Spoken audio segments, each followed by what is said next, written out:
Hello everybody, welcome to Morning English. This is Nora. Hello everyone, this is Summer. 欢迎大家收听早安英文。今天呢，给大家送个超棒的福利，早安英文会员课程的7天免费体验权限，只有10个名额哦。同时呢，大家也可以加入早安英文的 Telegram 社群，来群里和我们一起交流。社群地址和7天会员的免费领取链接都放在评论区了，欢迎你来。Summer, let's just say if you got really sick, would you want to freeze your body until one day in the future the technology is advanced enough to bring you back to life? You mean like the Captain America? Mm-hmm. He got frozen in ice for many years and then woke up as a superhero, right? 对，就是你想不想像美队一样冰封了几十年之后呢，等技术发达了，未来的人再把你救过来呢？ I guess this can only happen in sci-fi movies. So I've never really thought about that before. But you know, now this kind of technology has become a reality. And quite a few people are choosing this way to, to preserve their lives.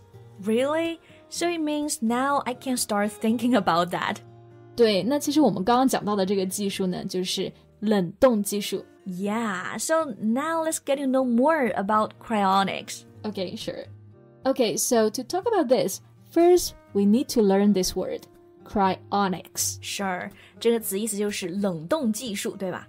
But how do you spell it? 那么这个单词呢是有一个前缀的 cryo 读作 cryo 不过呢和 cry 哭泣那个单词没有什么联系这个前缀呢在希腊语里面的意思就是 cold 所以很多冷冻的单词呢都有这个前缀 So cryonics 后面单词拼写就是 N-I-C-S Nix Right And another word related to this is cryopreservation It means to preserve something in extremely cold temperature. Preserve 本身就是保存、储存的意思，所以它的名词是 preservation。所以这个 cryonics 是冷冻技术，cryopreservation 就是冷冻保存，对吧？ Is that right? Right, quite clear. And the place that offers such services is called Cryonics Research Center. I see. And I wonder how many cryonics research centers there are in the whole world. Is there a lot? Actually, it's not. There are only 4 such places all over the world. 2 in the US, 1 in Russia, and 1 in China. 就是说啊，世界上目前能完成这种人体冷冻的机构还只有4家。And there's one in China. Where is it? It's in Shandong Province. 它就是在山东省的迎风生命科学研究院。Have you ever heard about that? No. But I'm really curious how this is done. Do they just put your body in ice? And are you awake or in deep sleep? 对，那大家是不是也有这样的疑问？就是这个冷冻到底是怎么做的？冷冻的过程中有没有感觉？ Don't worry, we'll get to all those questions later. You did a lot of research, didn't you? Yeah, of course. Okay, to start with, do you know that you can cryopreserve not just your whole body, but also a part of your body, like your head or other body parts? That's fun to learn.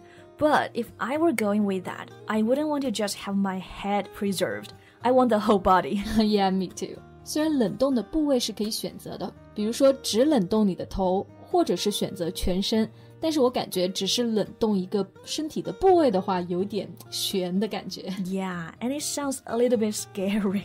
Yeah, maybe in the future, they can have a new flashy robotic body. Then it sounds cool. Yeah. Okay, then let's talk about the procedure of cryopreservation. Okay, so just bury your body in ice? Actually, the whole process is quite complicated. They inject some medications to keep the body healthy. 听上去这个冷冻的手术啊就挺难的。会要注射一些药 inject some medications 让你身体组织保持一种正常啊健康的状态，对吧？ Yeah, and there is an important operation called the perfusion operation. Perfuse 这个词就是灌进去注射的意思。Perfusion operation 是不是说在冷冻过程中还要往身体里灌东西？ Yeah, exactly. The perfusion is done for the blood replacement. Then in the next 50 hours, it will lower the temperature of the body to minus 196 degrees. 灌这个东西用来换血，然后把身体降温to how many degrees? Minus 196 degrees, 就是零下的196度。Wow, I see. And during the whole process, can you feel it? 其实是感觉不到的，因为做这个手术呢，它是有标准的。你的身体的状态呢，是需要被认为是 clinical death, 就是指的临床性死亡。就是说你的呼吸啊、心跳都停止了，但是你还有脑电波，所以这种时候就可以做这种冷冻手术了。Right. I see. Now I know how the cryonics is done. I wonder how many people have done it. Do you know Du Hong? No. Who's this person? She was the editor and reviewer of the famous science fiction novel, The Three-Body Problem. This one I know. The Three-Body Problem 就是很有名的小说《三体》。所以杜虹就是小说的编审，对吧？ Then what about her? Actually, she kept her head in America and became China's first donor for cryopreservation. What a strange coincidence. 小说《三体》里面真的有这种大脑冷冻的情节，然后这个小说的编审就真的在现实中冷冻了自己的大脑。Maybe this is a real future. Right. But this is done in America in 2015. The first local case done in China is Zhan Wenlian in 2017. And in total? By now, 10 people have done that in China. And worldwide, the number is more than 400. 所以说全球呢到现在为止冷冻的人数是400多个。Still small number, I guess. Yeah, because whether this is gonna be effective is still unknown. There's no guarantee. Exactly. Who knows about the future? You might not be able to become alive ever. And your soul will be stuck in the frozen body forever. Yeah. Okay, now I have another doubt. Is this legal? Currently, we don't have laws to regulate this process, as the concept is still ahead of its time. 就是说现在还没有法律，对吧？Then what the law does not prohibit can be done. Exactly. 那这句话说的就非常的专业啊。Yeah. Prohibit 这就是禁止，因为目前就是没有相关的法律嘛，所以法律并不禁止它。那法律不禁止的事情就可以做咯。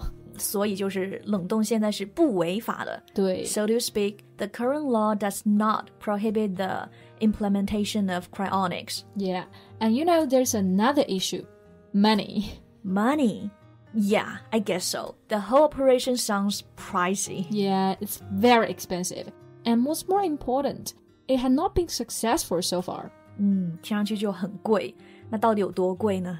Well, there isn't a standard cost, but the expense of the operation of Du Hong is shared with the public. It cost about 750,000 yuan at that time. 就是人民币的75万元。And she only preserved her head. Right.